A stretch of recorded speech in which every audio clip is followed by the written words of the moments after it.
Hello, and welcome to another episode of Dealer Talk. So for today's conversation, we have an amazing guest. This person has a very, very robust background. They've been working in the dealership. They've, covered sales, management. They've worked in the BDC department. Currently, this person is working for one of the biggest names in the automotive industry right now, which is Cox Automotive.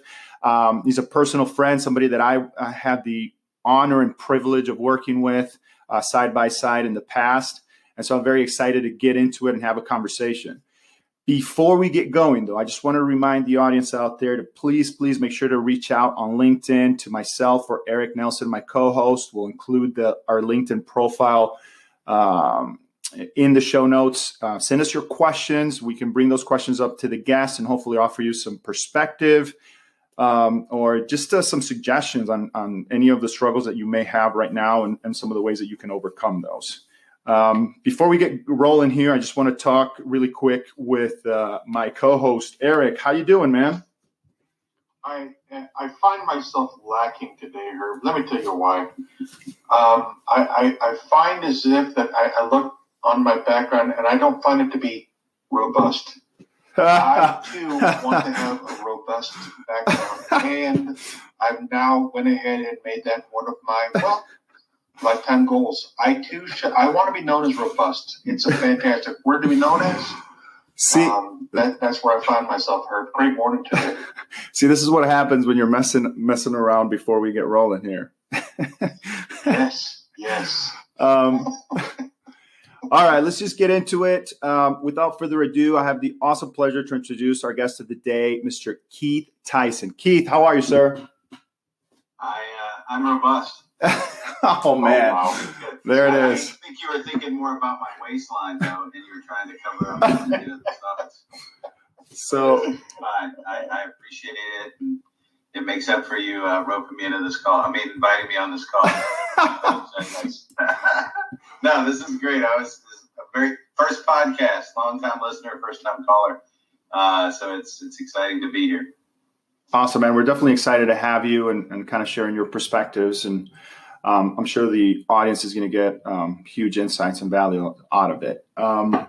Before we kind of get into a conversation here, just can you kind of go over a little bit of your background and talk about some of your experiences for the listeners? Sure. I think it can best be summed up in one word that's not robust, which is old. I started selling cars in the very, very early 90s, and I actually started online in bulletin boards. If anybody remembers the old bulletin boards, it kind of predates the internet a little bit, and I was actually fortunate and unfortunate enough to go to a bulletin board party where all the people that you never met face-to-face, you met face-to-face. And let's just say there might have been a reason not to meet face-to-face. But the internet grew, and we were one of the first auto-by-tel dealers back in the country. We actually had all of Virginia on lockdown. And these people would come in and say, I want a 99Y with a 44P, and I like that in the YZ. And I had to look all this stuff up. I had no idea what they were talking about. Even though I worked for, at that time, Ford, they knew more about the cars than I did. And so it's been a nice journey since then, learning and growing and watching all the changes. I remember not even taking pictures or pricing your cars. You just said you sold vehicles, and people would buy from you because you were the only one that said they sold vehicles online. So it's been a lot of reiterations of the iterations over the years, and you've learned that you know nothing. And to be open to change. And so that's been valuable lessons for me. Right on, man. So, I kind of wanted to kick things off here with a very, 50,000 view question, if you will.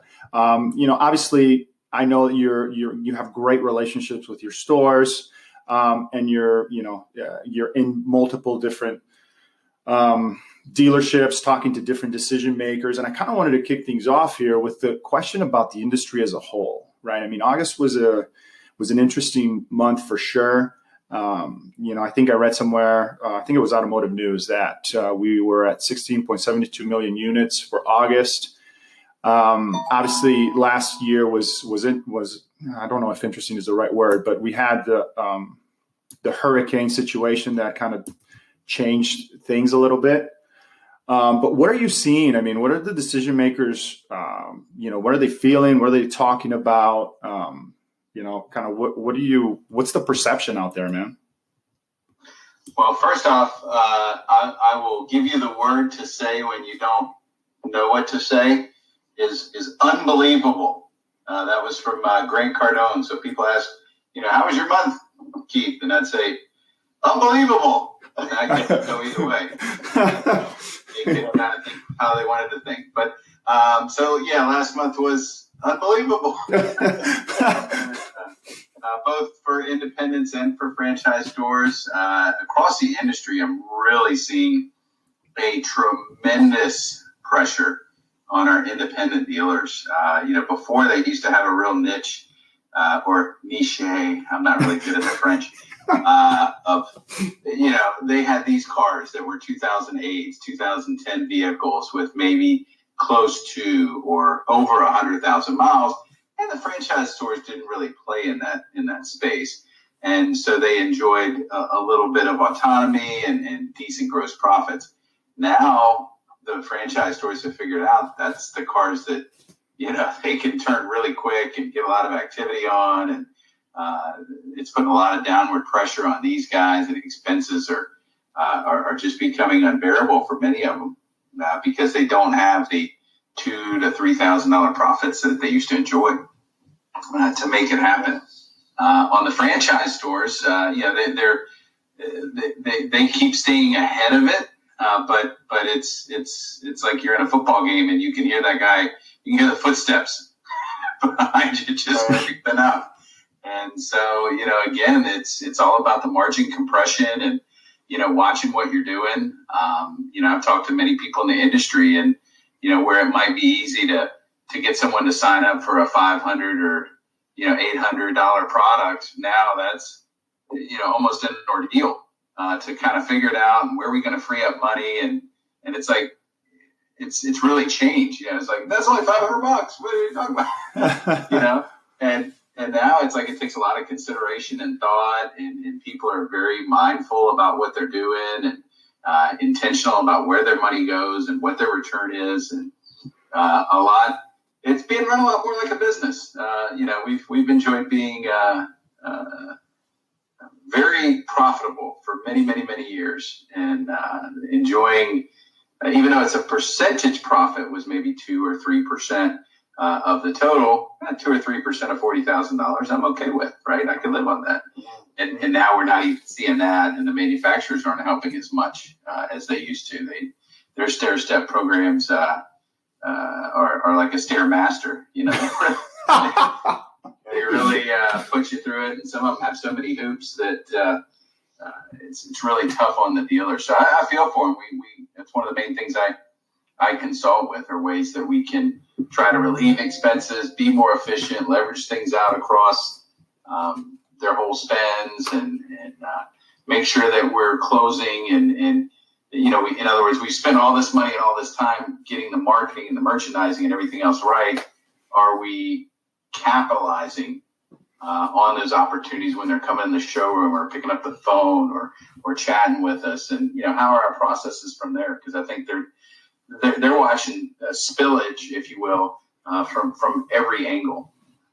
So it's been neat to watch, but a little bit scary too, because I'm seeing more and more groups buying up everybody and less private ownership, which has kind of been the real beauty of our industry is the personalization of each experience to it. I'm not saying that groups can't offer a lot, but I do love the diversity of the automotive atmosphere.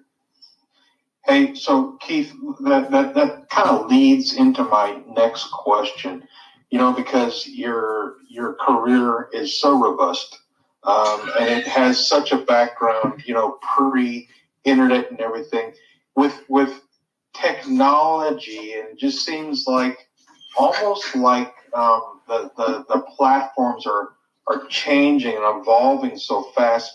From a dealership standpoint, what should we be slowing down at? Where should we really be paying attention to? What even though everything seems to be changing so fast and evolving so fast, what are things that we should just slow down at and really put the focus back on in your experience? That's a great question. I don't know if I'd say one thing. If it was an overarching thing, it would be accountability. I think that's important with your vendors. It's important with your employees. It's important to your owner. It's important for your owner to give to you across the board. I think, early on in my car selling career, you'd think you're doing well and you'd smile at your manager, and then you'd come in one Saturday morning and he'd blow you up.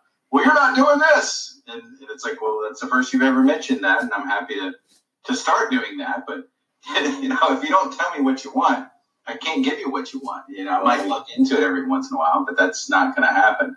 And I think accountability is also important, because if you don't figure out, where your profit is coming from, where your referrals are coming from, where your success is coming from, then you can't do the things to get more of that, right? And you can't duplicate it. One of my favorite speakers and authors is Dave Anderson.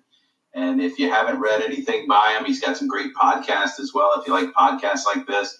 And he talks about accountability, real simple stuff, easy to do, doesn't require, a tremendous amount of thought or brain power. I could even do it. That's him. But just making a board. Like, I've worked with some of my dealers, and they're like, oh, I got 1,000 leads last month, but we only sold whatever number of cars. And I go, well, the basics for me, for as far as I'm concerned, how many of those did you get appointments on? How many of those came in the store? How many of those did you sell? How many of those did you sell, but the bank wouldn't finance? Like, where are our spillage points? Where are our holes in the system that are causing us to lose deals? And then when you can start to address those, then you just sell more cars and you become more efficient. And many times it's not about spending more money. It's about just being more effective. Yeah, I totally agree with that. Kind of following along that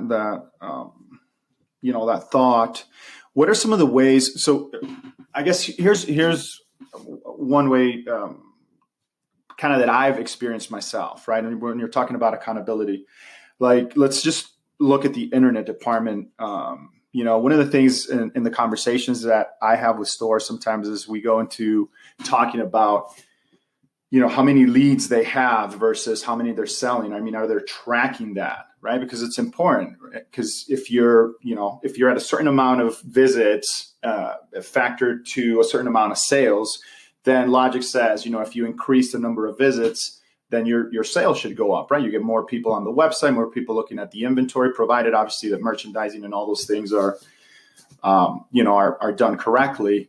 But oftentimes I find that they're not even aware of something as simple as that. I mean, is that something that you see?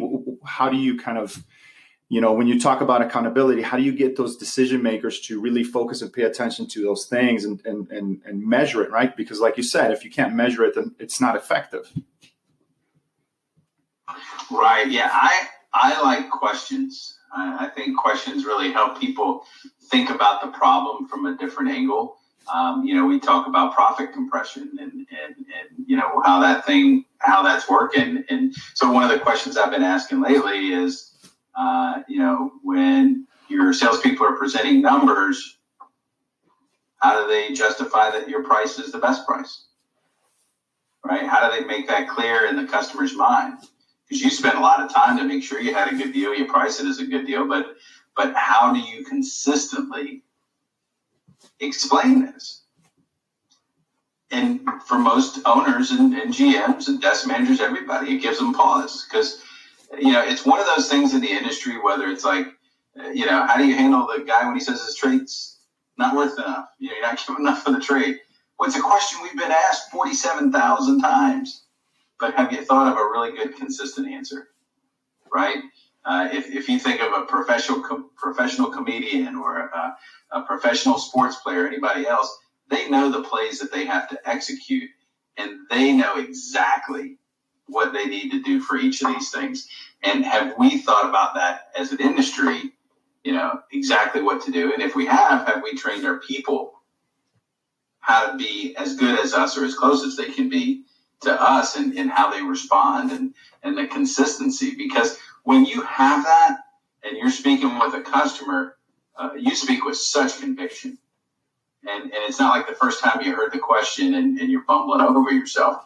People realize, hey, this guy is being right. I mean, we are dealing with the lowest amount of profits that we've ever made per car in the car business. And we need to stand up by that and say, hey, look, no, this is an amazing deal. And here's why. And here's how I justified it. Or this is why your trade is worth what it's worth. And there's a lot of tools out there that help us with that. And I would really suggest, leveraging that power of third party. Doesn't have to be our third party, but I would use somebody.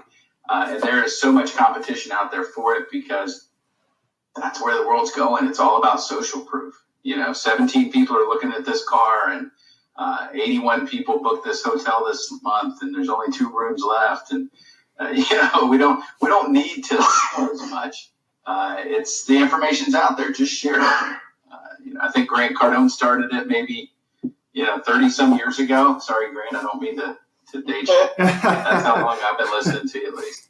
And but he was like, hey, overshare, give them everything, and have your plan. I think as I mentioned, know what you're going to say and know it well. Know your lines like a great actor in terms of how you're going to convey that value. Yeah, that's such great advice. Coaching, that's why the communication is key. I believe that and that wholeheartedly. I was looking up your very robust background and quotes that you post and whatnot. You have a great interest in Seth Godin, and I actually went and kind of reviewed some of his daily blogs. And I have a question for you that he presented with one of his blogs, and I want to read the blog, and then we'll ask the question. And it says, "The price is obvious. It can be seen from a mile away, but value is more subtle. It often needs to be experienced to be understood. The price is the same for every person who buys that item at retail. The value is different for everyone. Low price is the last refuge for marketers who don't have the patience or guts to demonstrate value for those that need it." Now, look, number one, that's a brilliant quote. It's really well stated. But my question is this. Because, the dealership is more and more virtual these days, how do we stand out from a value standpoint online? What are things that we could be doing to demonstrate to the consumer by just landing on our website that really forefronts that value? And, in your opinion, is that necessary? So the number one advice that I give my stores is stop thinking about you. Every time we go to these websites, it's all about the dealer. It's all about him and what he wants you to do, and pop-ups and chats and test drive coupons. And they're just getting barraged with stuff that, they're not ready for yet. Right from the homepage, it's like, bing, bing, bing, bing, bing, bing, bing, pop-ups coming up on the screen. And the guys, trying to act like Keanu Reeves in The Matrix to avoid it all. It's just too much at one time. And so be intentional. That would probably be what I would tell you. Think about the process from that customer's viewpoint. And some of us, myself included, are so jaded from being in the industry so long. We may say we're doing it, but we're really not doing it. So, we have these wonderful things called spouses or girlfriends or boyfriends out there. And a lot of times they don't know, or maybe may be able to be better at being a shopper and not as jaded as us. And, my wife's given me incredible insights and advice when I've shown her different dealers' websites or email responses when I've done mystery shops for folks. And she's like, "Oh, cringe. That's not good. They didn't answer a single question I asked. And so be aware of what the experience is. And along those lines, shop your competition. I just did a mystery shop for one of my Toyota stores, and I contacted 27 Toyota stores from like that above the big lake in Florida down to Fort Myers at the very, very tip, just above the Keys. And I was incredibly, or maybe even unbelievably overwhelmed or underwhelmed. The responses, I asked 3 basic questions. What features are on this car? What's your best cash price? And do you have a dealer fee? And just wanted to see how they responded. I think maybe 20% of them answered all 3 questions. A lot of them answered quick, man. Quick is the new quick. They were getting back to me in 3 and 4 minutes. One guy even got me a complete video in my email in 5 minutes with him leaving a message. But he had a screen to the left of him where I guess he was reading my notes. So when he spoke to me on video, it looked like he wasn't paying attention because he kept looking off to the left. And it's like, think about it's a great idea, poor execution. Think about the experience for the customer, test yourself, test your competition, see where they're weak and be stronger. We did a study of, I think it was over 4,000 buyers, not shoppers, but buyers, people that actually bought a car. And, of them, 17 of them said they were happy with the current process. Wow. Buying a vehicle. So, hey, at least you got 17, right? And tough close. But that's so much opportunity. When you look at, hey, margins are getting compressed and things are getting tighter and tougher. Well, how do we just improve the process? Right? How do we make it better? I've got Disney World here in my backyard. And let me tell you, they're not the cheapest. They are not focused on low price. But you can't get an experience like that anywhere else in the world except California. Maybe Paris, France, right? And so people come from Asia and Europe and every continent on the globe except maybe Iceland. Not Iceland, Antarctica. I was like, it's cold. Which one is that? Yeah. But, they come all over to have this amazing experience. If you look at Starbucks coffee, it's a bean, but they can get $5-6 for it. If you go look at Apple, the iPhone, what is that thing, like almost $1,000 for a phone? But it's such an amazing experience that people are willing to pay for it. We went to go see a concert the other night, and it wasn't even a big name person, and it was over $100 a ticket. And the beers were about $15. But we do it because we crave these amazing experiences. So I say all that to say this: make your dealership, make your sales process. If you're a vendor, make your engagement with your clients an amazing experience. What can you do that nobody else can do? And spend an hour this week, just an hour, and think about it. You're going to blow yourself away at the ideas that you come up with and how you can really differentiate yourself and make it that amazing experience. Such a great answer. Yeah, man. I really love that perspective. Obviously we hear that word often, right? The experience. That's really what the focus is. But what can you talk about when it comes to the in-person experience? Obviously, digital is a key part of it all. But at the end of the day, the customer is still going to the store, and they still have to talk to a person at the dealership and do a test drive and all these things. So once we get that customer from the digital platform into the physical location, what are some of the things that you can share about best practices when it comes to that part of the process? Well, I think the key part is, and you mentioned it earlier, I was going to say something, but I'd heard it before, is stop having internet departments, right? We don't have a newspaper department. We never had a TV or a radio department or a mailer department. It's all just about connecting with people. That's all we're doing.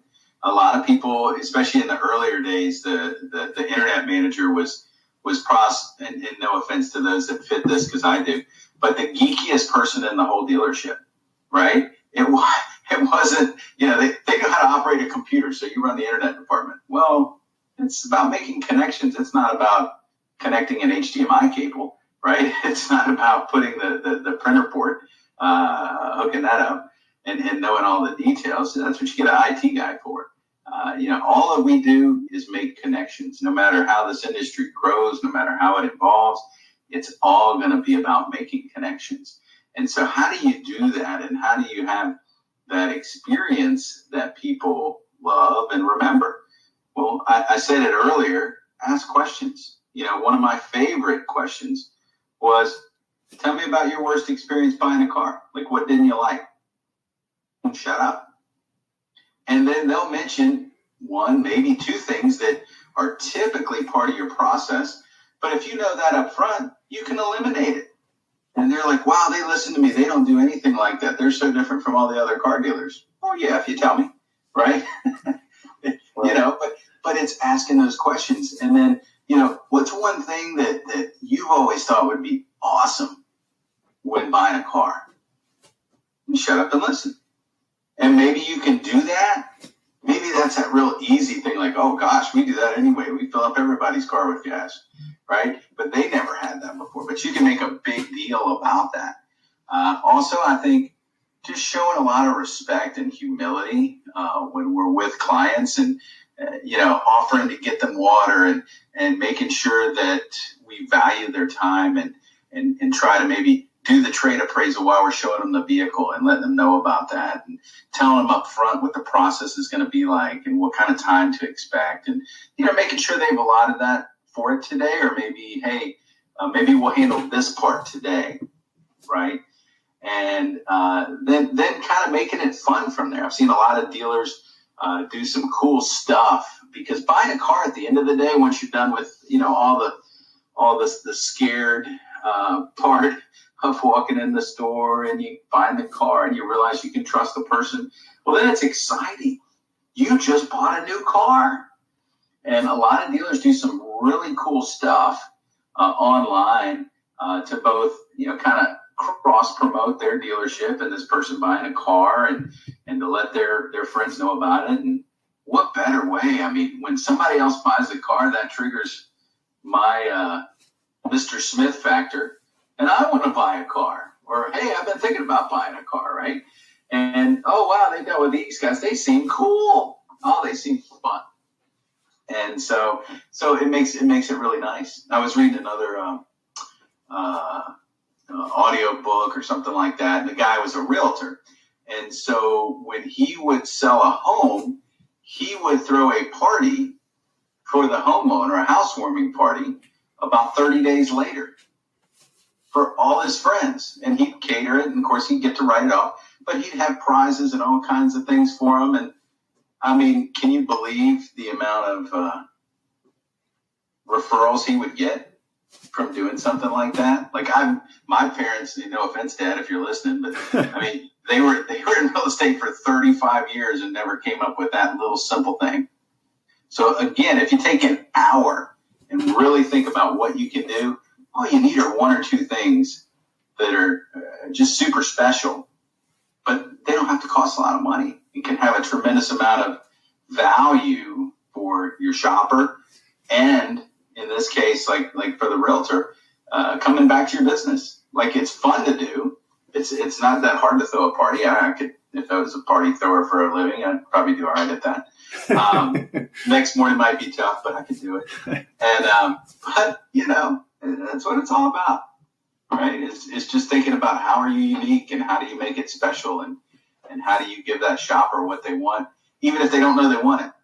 Be Walt Disney for your dealership.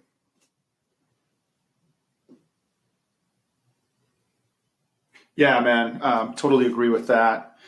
It's been a great conversation, man. I've really enjoyed having you on here. Definitely want to open the invitation to have you back on the show.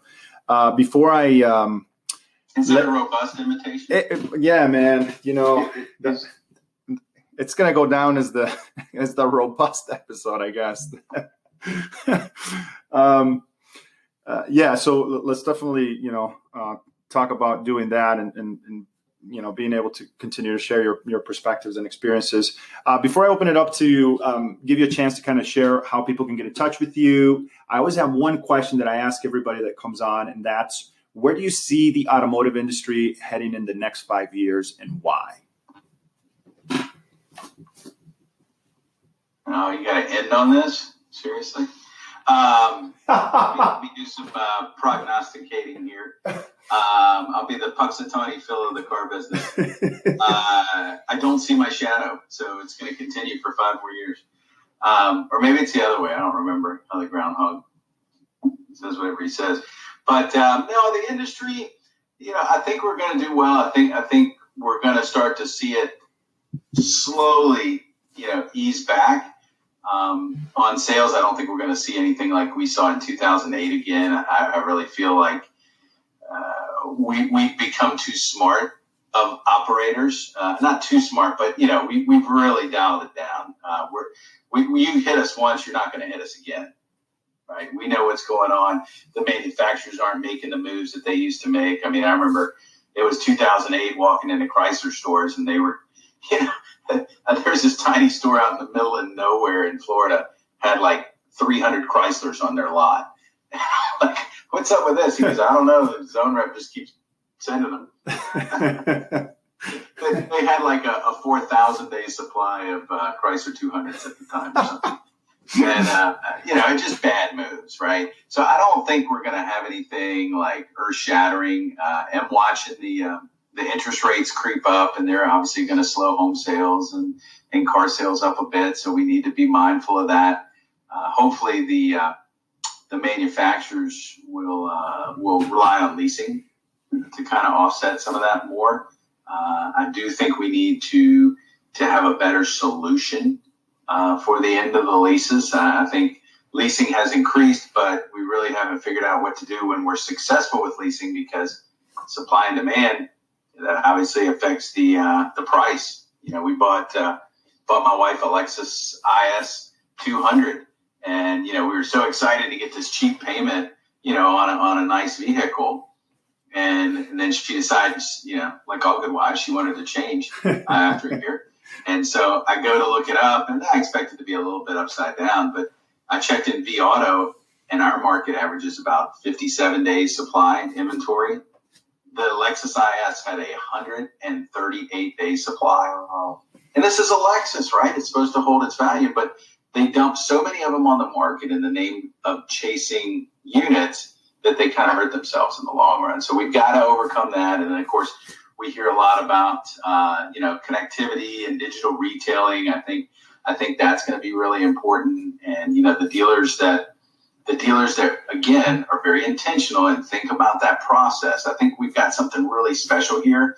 But I think we're going to look back 5 years later, and, if any of y'all are Star Trek fans, I remember Bones in that one Star Trek movie, watching us operate on people in modern day going, oh, they were such barbarians. Right?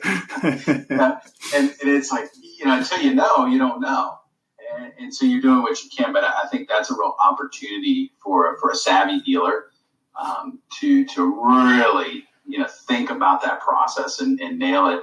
And then we hear a lot about, the driverless cars and new models and subscription models and things like that. And I think, while I think those are definitely trends to watch and to be aware of, I personally don't think in 5 years that's something that, the average dealer, it's not going to make up a huge percentage of what they do, right?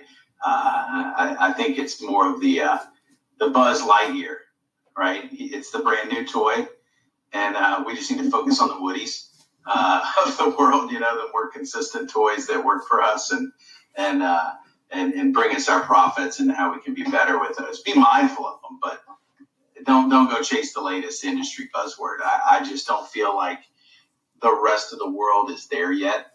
Uber's been around for a long time, and yes, I use Uber, but it represents 0.5%, maybe 1% of all the trips that I take. And, I just need my car too much. in my day-to-day life. And so I would be mindful of that, but I wouldn't. Many stores I've seen over the years kind of get told stuff by the manufacturer, the OEM, and they plan all these processes around it, and it's really not the ROI that it was purported to be with that. So that's it. My Nostradamus time is over. I wasn't expecting this question, and you really crushed me. Hey, man, I love the answer. So I think you're right on a lot of that. So, hey, man, it's been amazing to have you on. Again, invitation open to have you back in the future. Just really quick, if you could share how people can get in touch with you. Why don't you put it in the notes somewhere? Because my last name is German, and to spell it might take too much work. But it's Keith.Theisen at coxautoinc.com. Theisen is Theisen, just like it sounds. If you're German, and you're good to go. I'm also on LinkedIn, and I'm also on Twitter, but you'll never see anything tweeted from me because I'm not a twit.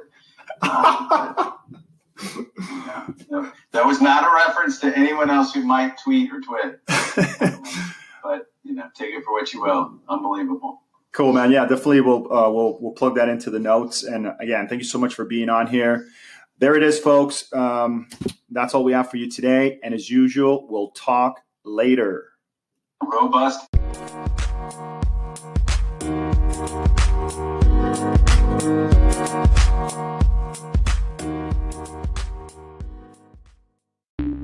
The podcast you just heard was published with Anchor.